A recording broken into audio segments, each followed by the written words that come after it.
여러분 안녕하세요. 함께하는 장기투자 채널 장기투입니다.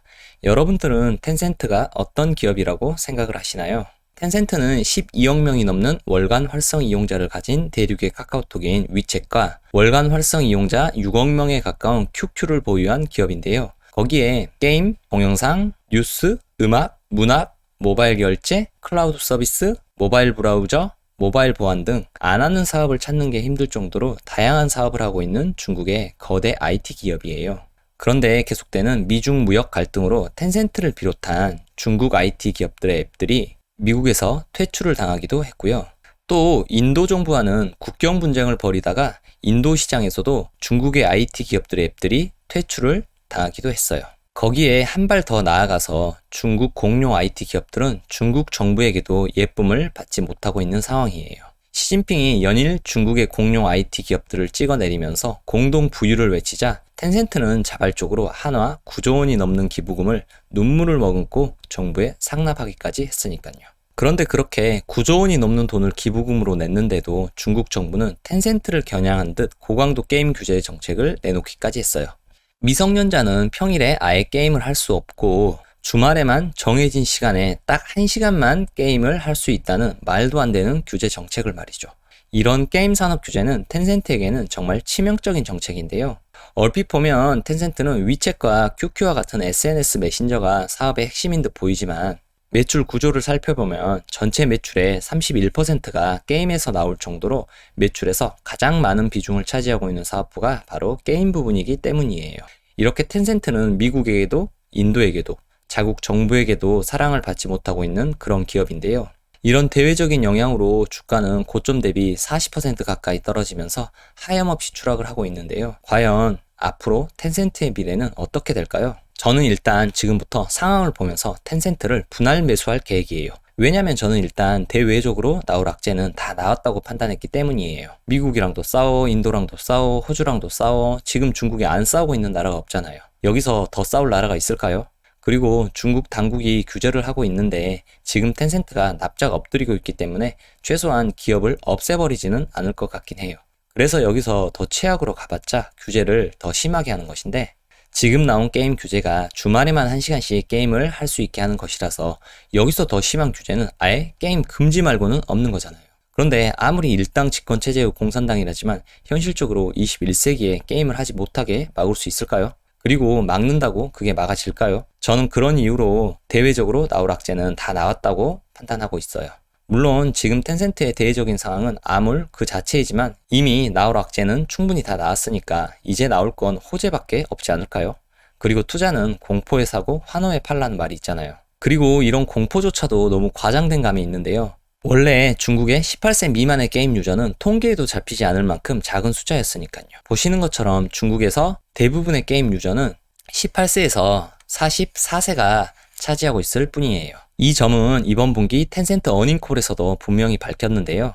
보시는 것처럼 중국 내 게임 총 수익 중 16세 미만이 차지하는 비율은 2.6%에 불과하고 12세 미만이 차지하는 비율은 0.3%에 불과해요. 그렇기 때문에 18세 미만은 설령 게임을 완전히 금지를 시키더라도 실질적으로 텐센트 매출에 큰 영향을 미치지는 않는다는 말이에요. 그리고 중국의 게임 시장 규모는 전 세계 1위인데요. 더 대박인 건 이렇게 큰 시장을 가지고 있는데도 아직 인터넷 침투율이 65%밖에 되지 않는다는 거예요. 그렇기 때문에 통계에도 잡히지 않는 18세 미만 유저들의 게임 시간 규제로 시장 규모가 줄어드는 것보다는 그냥 일반적인 성장률이 훨씬 더 클 것이 분명해요. 이래서 우리는 주식을 감성적으로 접근을 하면 안 되고 이성적으로 접근을 해봐야 하는 거예요.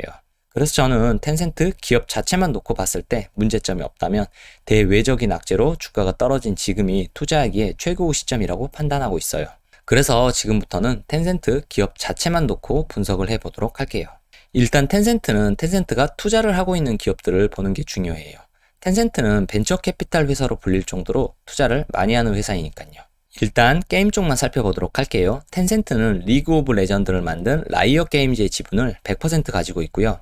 클래시 오브 클랜을 만든 슈퍼셀 지분을 66%, 포트나이트 게임과 3D 제작 프로그램인 언리얼 엔진을 가진 에픽 게임즈의 지분을 40%, 블리자드의 지분을 5%, 넷마블의 지분을 17%, 크래프톤의 지분 15% 등 전 세계에서 난다 긴다 하는 대부분의 게임 개발사들의 지분을 가지고 있어요.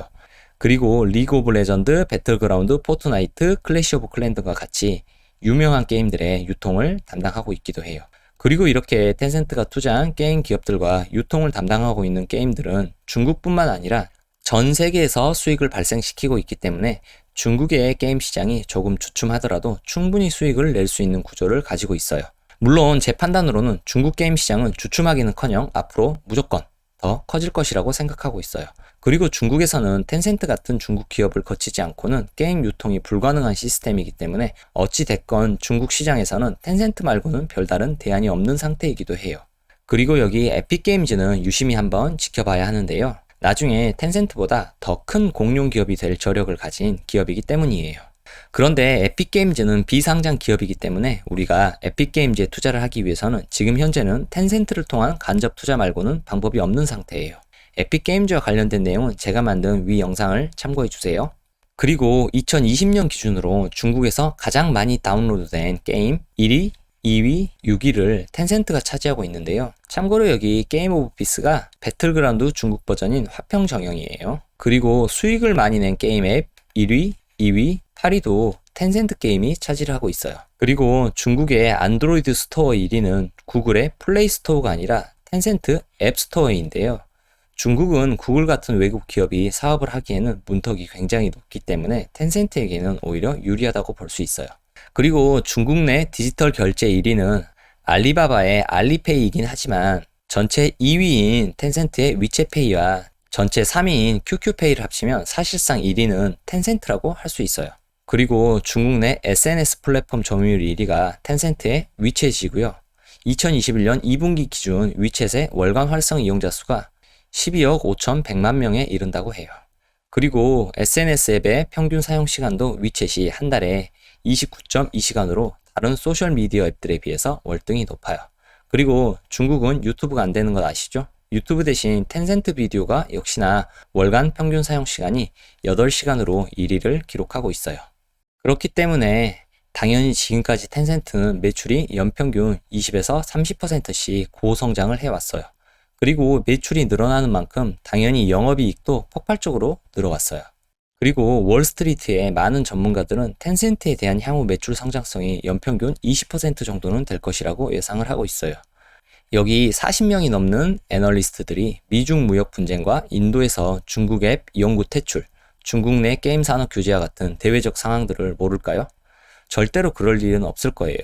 전문가들은 이런 대외적인 상황이 있음에도 20% 정도의 성장을 할 것이라고 예상을 한 거예요. 그만큼 텐센트는 다양한 분야에서 저력을 가지고 있다고 볼 수 있겠네요.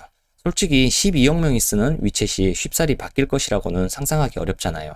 우리나라 5천만 명이 쓰는 카카오톡도 바뀔 거라는 생각이 전혀 안 드는데 12억 명은 말하면 입만 아프겠죠.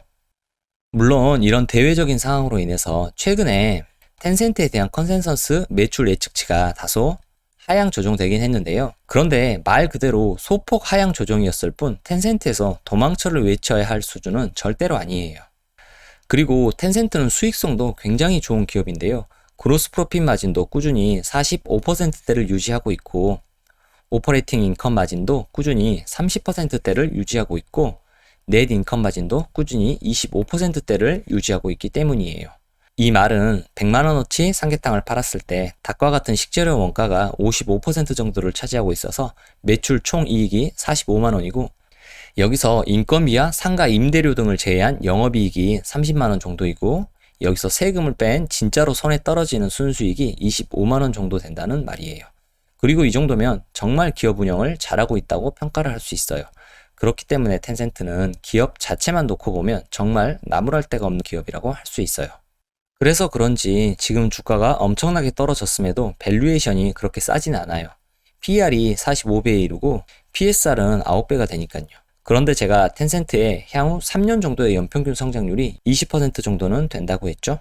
그러면 3년 후 매출과 순수익은 현재의 실적 대비 70% 정도 성장이 일어나게 돼요.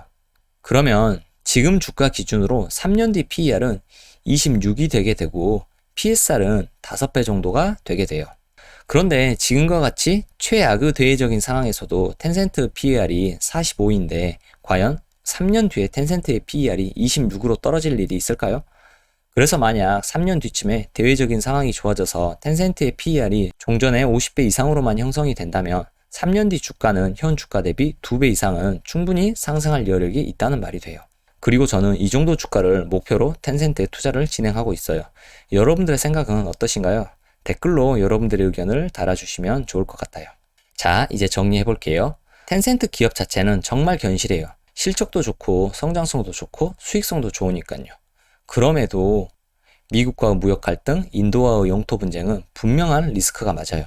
왜냐면 실제로 위챗과 같은 텐센트 앱들이 미국과 인도에서 금지를 당하고 있고 미국에서는 중국 기업들이 미국 기업들과 거래를 금지당할 정도로 고강도 제재를 받고 있기 때문이에요. 그런데 보자고요. 리그 오브 레전드를 개발한 라이엇 게임즈는 원래 미국 기업인데 텐센트가 100% 지분을 인수해서 이제는 텐센트의 자회사로 들어갔잖아요. 그러면 이제 중국 기업이니까 리그 오브 레전드 게임을 미국 내에서 금지를 시키거나 미국 내 다른 기업들과 라이엇 게임즈와 거래를 금지시킬 수 있을까요? 그리고 슈퍼셀은 핀란드 기업인데 텐센트가 지분을 66%를 가지고 있으니까 중국 기업으로 보고 제재를 할 수 있을까요? 그리고 에픽게임즈는 미국 기업인데 텐센트가 40% 지분을 가지고 있다는 이유로 에픽게임즈도 제재 대상에 넣을 수 있을까요? 만약 이런 식으로 중국 기업이 지분을 가졌다는 이유로 제재를 가한다면 전 세계에 미국에 제재를 당하지 않을 기업은 없을 거예요. 한때 우리나라에서 일본 제품 불매 운동을 할 때 유니클로는 누가 보더라도 일본 기업이니까 확실하게 불매를 했는데 다이소나 쿠팡, 세븐일레븐 같은 기업들은 불매를 해야 하나 말아야 하나 할 정도로 애매한 경우가 많았어요. 그만큼 현대의 기업들은 투자의 개념으로 지분이 복잡하게 얽혀있는 경우가 많다는 거예요. 그리고 그 어떤 투자사나 벤처 캐피탈보다 투자를 많이 하고 있는 기업이 바로 텐센트이고요. 그래서 저는 이런 이유로 장기적으로 봤을 때 미중 무역 갈등은 텐센트에게 있어 치명적인 리스크는 아니라고 생각해요. 그리고 제가 한 가지 확신할 수 있는데요. 에픽게임즈가 상장되면 분명 에픽게임즈 주가는 하늘을 날아다닐 텐데 그때 분명히 텐센트도 같이 올라갈 거예요. 아무튼 저는 이런 이유로 3년 정도를 내다보면서 텐센트에 투자를 결정했어요.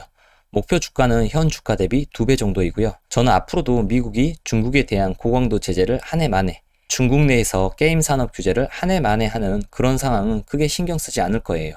다만 2분기 연속으로 매출 성장성이 20% 이하가 나온다면 텐센트와의 작별 인사를 고려해 볼 거예요. 이건 제 기준일 뿐이고요. 여러분들은 여러분들만의 기준을 세워서 투자를 진행하셨으면 좋겠습니다. 제가 준비한 영상은 여기까지고요. 이상 함께하는 장기투자 채널 장기투였습니다.